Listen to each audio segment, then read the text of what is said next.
తిరుమల పరకామణి చోరీ కేసుపై ఏపీ హైకోర్టుకు మధ్యంతర నివేదిక అందింది. ఈ రిపోర్టును ఏసీబీ అందజేసింది.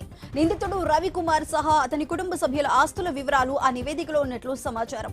ఏసీబీ నివేదిక పరిశీలించిన తర్వాత ఉత్తర్వులు ఇస్తామని హైకోర్టు వెల్లడించింది. అలాగే ఎఫ్ఐఆర్ నమోదు అంశాన్ని పరిశీలించాలని సిఐడిని ఆదేశించింది హైకోర్టు. అయితే ఈ విచారణకి సంబంధించి మరింత సమాచారాన్ని మా ప్రతినిధి కాంతి అందిస్తారు. కాంతి, చెప్పండి, పరకామణి కేసుకు సంబంధించి నివేదికనిచ్చింది ఏసీబీ. మరి దీనికి సంబంధించి పూర్తి అప్డేట్స్ ఏంటి? నెక్స్ట్ స్టెప్ ఏ విధంగా ఉండబోతుంది? సుధా, తిరుమల పరకామణి కేసులో జరిగిన ఏదైతే కీలక పరిణామంగా చెప్పుకోవాలి. ఈ కేసుకి సంబంధించినటువంటి నిందితుడు రవికుమార్ తో పాటు ఆయన కుటుంబ సభ్యుల ఆస్తుల పైన ఏసీబీ ఒక మధ్యంతర నివేదికను విడుదల చేసింది. ఈ నివేదికను ఏసీబీ డీజీ ఈ రోజు హైకోర్టుకి సమర్పించారు. ఈ హైకోర్టులో దీనికి పరకామణి కేసుకి సంబంధించినటువంటి విచారణ ఈ రోజు జరిగింది.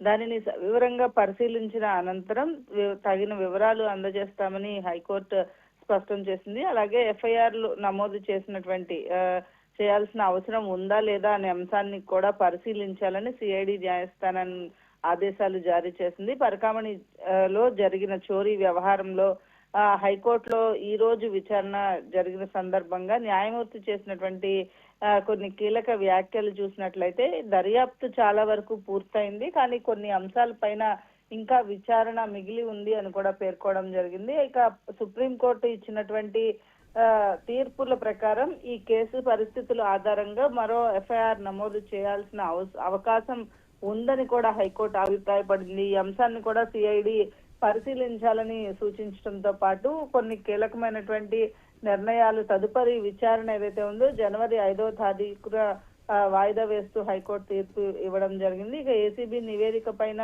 పూర్తి స్థాయిలో నిర్ణయం తీసుకునే అవకాశం ఉంది అని కూడా న్యాయవర్గాల నుంచి భావిస్తున్న పరిస్థితి. టీటీడీ పరకామణి చోరీ కేసు మరింత కీలక మలుపు రాబోయే రోజుల్లో తిరిగే అవకాశం కూడా కనిపిస్తోంది. చట్టపరంగా మరిన్ని నిర్ణయాలు కూడా వచ్చే అవకాశం కనిపిస్తోంది. Sudha. Right Kanthi, thank you.